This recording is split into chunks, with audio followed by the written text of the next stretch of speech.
Vous allez où comme ça, madame? Au bout du monde, Je peux vous accompagner, madame?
si vous voulez. décor magnifique, il y a toujours un truc qui gâche un peu, c'est ça.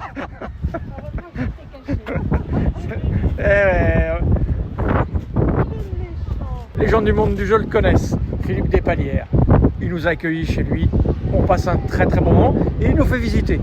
Il connaît tous les coins magnifiques. Et là on est à quoi? À Bas?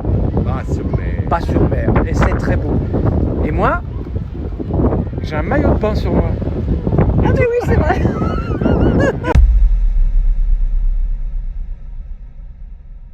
C'est bon, t'es pareil? Il fait pas beau, hein? Non. Moi, je vais vérifier si mon vélo est prêt. Mon vélo est-il prêt? Oui. Tu prends la camionnette? Philippe s'est proposé de nous ramener jusqu'à Nantes. Mais sinon, on va découvrir l'autre côté de l'estuaire. Donc, on va peut-être aller 50 km jusqu'à Nantes. Voilà. Et on rentre à la maison après en train. Bon, ben merci Philippe pour tout. Ciao. Merci. À bientôt. À bientôt. Encore Caroline, hein. Ouais. On est bon? Ciao. On est parti! Oui, c'est court et sans parole. Mais l'idée n'est pas de vous en mettre plein les yeux avec nos vacances. L'idée est plutôt de vous donner un aperçu de ce que nous avons vécu durant ce périple. Et puis 6 jours d'images, ça fait beaucoup. Et le plus intéressant, je crois, c'est plutôt d'aborder notre état d'esprit et surtout, qu'avions-nous comme matériel?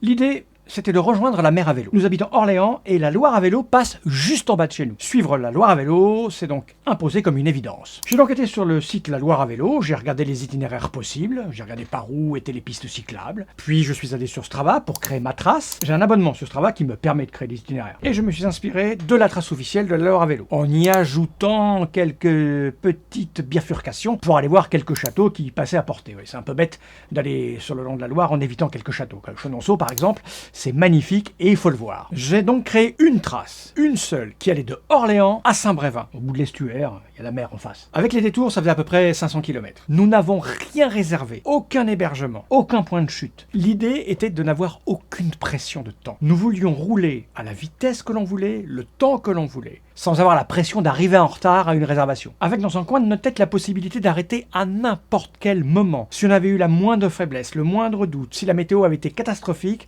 on s'arrêtait, on montait dans un train et on rentrait chez nous. Et aussi la possibilité de bifurquer quand on voulait, de rallonger, de pouvoir continuer au-delà de Saint-Brévin. Bref, nous étions libres, nous savions que nous avions devant nous 4 semaines de disponibles. Pourquoi je n'ai pas préparé d'étape? Parce que nous ne savions pas combien de kilomètres nous étions capables de faire par jour. Et pas que physiquement. Peut-être qu'on allait croiser des gens, peut-être qu'on allait croiser des lieux sur lesquels on voulait passer un peu de temps. On ne savait pas. Et puis la météo. Aucune idée de la météo.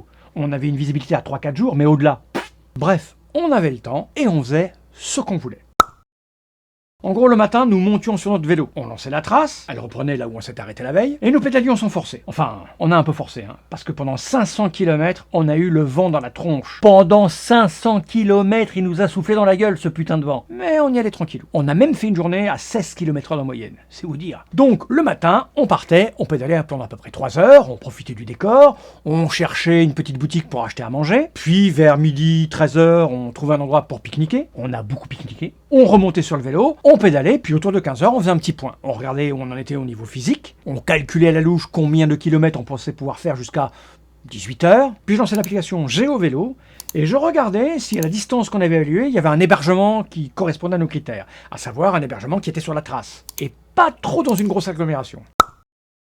Nous sommes partis avec tout ce qu'il fallait pour toutes les situations. On avait de quoi bivouaquer, avec un bivy, des duvets. On avait aussi une tente que l'on pouvait planter dans un camping. Il faut savoir que sur la Loire à vélo, il y a des campings à peu près partout, tout le temps. Et pour les pratiquants avec une tente, il y a quasiment de la place tout le temps. Certains de ces campings sont même labellisés accueil vélo. Et on en a profité au moins 2 fois de ces accueils vélo. Et on avait la carte bleue, au cas où il faille s'abriter dans un hôtel.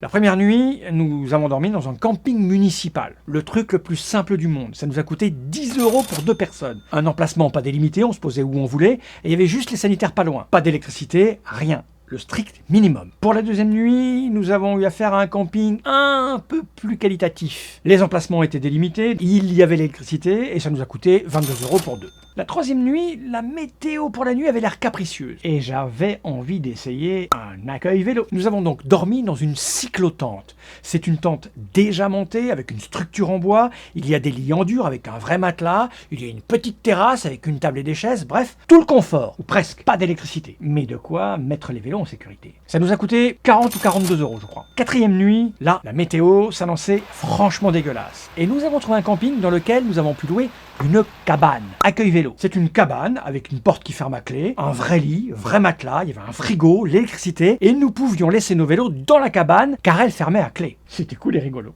Mais ça nous a coûté 55 €. Pour les 2 nuits suivantes, nous avons dormi chez l'habitant. Nous passions pas loin d'un camarade que j'ai connu dans mon métier précédent, un auteur de jeu, Philippe Despalières, co-auteur des Loups-Garous de Tire-ce-Lieu, de la Guerre des Moutons. Lui et sa compagne, Caroline, nous ont accueillis. On a pu dormir chez eux une nuit, puis on a décidé de rester une journée complète. On a fait le tour du coin, il nous a montré des coins sympathiques. Bref, on a passé un très bon moment. Et le lendemain, on a décidé de pédaler jusqu'à Nantes pour prendre le train et rentrer Nantes-Orléans en train, tranquillou. Et on a eu du nez parce que la météo est devenue sacrément dégueulasse juste après. Pour voyager, il faut de l'organisation, mais il faut du matériel. Donc nous allons faire un petit tour de ce que nous avions emporté sur nos vélos. Cette vidéo n'est pas sponsorisée, elle n'a aucun partenaire. Tout le matériel a été acheté avec notre propre argent, ok ? Nous sommes partis avec nos vélos de gravel, je ne vais pas vous les représenter, il y a une vidéo complète où j'explique comment fonctionnent ces 2 gravels. On est parti avec nos Diverge Specialized. Petite hérésie, ce sont des S-Works et nous avons monté dessus des porte-bagages. Nous avons des bagages hors clip, donc j'ai pris des porte-bagages hors clip. Le modèle Rack 3. C'est un modèle en acier qui fait 700 grammes et qui permet de porter jusqu'à 30 kg. Je rassure les puristes, mon cadre carbone supporte le porte-bagages. Il y a des emplacements faits pour le fixer. Et le fabricant explique que ça peut porter jusqu'à 25 kg de bagages. Donc ça va. Le gros de nos affaires était dans des sacs Backroller Pro Plus. Ce sont des sacs que j'apprécie particulièrement. Ils ont une grande contenance, ils ont une poche à l'intérieur qui permet de glisser des choses que l'on veut garder au sec, comme ses papiers d'identité et autres. Et le petit plus, puisque c'est Pro Plus, c'est une poche supplémentaire à l'extérieur qui n'est pas étanche, certes, mais qui permet tellement de mettre des affaires à portée de main, accessibles super facilement, sans avoir à ouvrir et fermer en permanence son gros sac. C'est juste génial.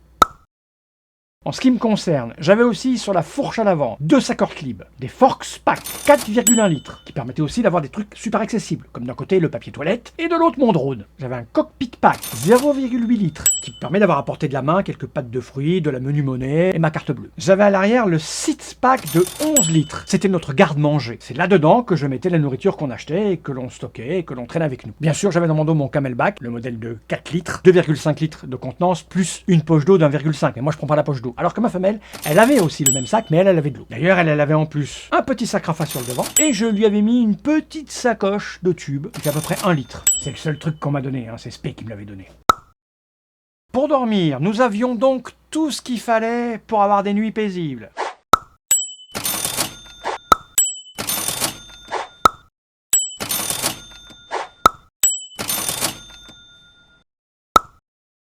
Nous avions la tente, une Big Agnès, la Copper Spur HVUL2. C'est une tente pour 2 personnes ultra légère. Et c'est le modèle bikepacking. Oui, il existe un modèle bikepacking, c'est-à-dire avec tout ce qu'il faut pour l'accrocher sur son cintre. Le truc, c'est qu'ils ont coupé les supports métalliques en des morceaux suffisamment courts pour tenir entre les poignées du cintre. Vous rajoutez le tapis que vous mettez sous votre tente pour éviter d'abîmer votre tente, car ces tentes très légères sont très fragiles, 255 grammes. Et j'avais le truc indispensable que j'amènerai tout le temps dès que je fais du voyage, la couverture toute saison sol. C'est indispensable. Dès que vous vous arrêtez quelque part, vous posez ça par terre, ça vous fait un sol super agréable sur lequel vous couchez. Quand on voyage comme ça à vélo, il faut prévoir l'électricité. Eh oui, il y a des tas de trucs à recharger. Il y a le téléphone, compteur GPS, les lumières au cas où, des GoPro, un drone. Il faut amener avec vous un powerbank, certes, mais aussi, quand vous allez en camping, il vous faut un adaptateur. Vous ne pouvez pas vous brancher dans les campings sur les bornes de camping-car avec une prise de 220 volts. J'ai acheté un powerbank Goal 0, le Sherpa 100 PD, nouvelle génération. Ce powerbank, il a un truc indispensable à mes yeux, il a un petit écran sur lequel s'affiche le courant qu'il envoie aux divers appareils et le courant qu'il reçoit quand vous le rechargez avec une estimation de la durée qu'il va falloir pour le recharger ou de la durée d'autonomie qui lui reste à l'intérieur en fonction des appareils que vous rechargez. Avec une prise de recharge rapide, en 2 heures, 2 heures et demie, il est rechargé à bloc. C'est lourd, mais pour le long voyage, c'est indispensable. Niveau vestimentaire, nous étions partis sur le strict minimum. Nous avions 2 tenues de vélo, complètes, maillot, cuissard, chaussettes, une sur nous et une dans le sac. L'idée c'était de laver régulièrement celle que l'on portait, et si jamais un matin n'était pas sèche, ou vraiment trop sale, ou abîmée, on en avait une de rechange. Niveau vélo, on avait aussi de quoi avoir chaud, on avait des manchettes, on avait des jambières, on avait de quoi lutter contre la pluie avec un imperméable, on avait une petite veste pour pas avoir froid, si jamais les températures étaient vraiment fraîches, on avait un coupe-vent, on avait de quoi nous signaler la nuit avec le gilet fluorescent, on avait les chaussures. Personnellement, des chaussures à cale, je vais vous en reparler, et moldu une paire de baskets. Mais ce n'est pas tout. Une fois au camp, on avait des vêtements de nuit. Personnellement, j'avais fait le choix d'un short contenant le caleçon, un short pour courir, et un t-shirt. Et truc exceptionnel, de petites chaussures aquatiques achetées chez Decathlon, 9 €. Un truc super léger, extrêmement agréable aux pieds, qui ne prend aucune place dans le sac. On avait bien évidemment une tenue au cas où on passait une journée quelque part, short et maillot de bain en ce qui me concerne, des affaires de toilette et une serviette en microfibre. Tout ça mis dans des sacs de sac. Le sac de sac, c'est absolument génial pour que dans un gros sac fourre-tout, genre qu'on avait, tout soit bien rangé et classé sans avoir tout à vider pour retrouver ses affaires. Sac de sac, ça coûte rien et c'est super pratique.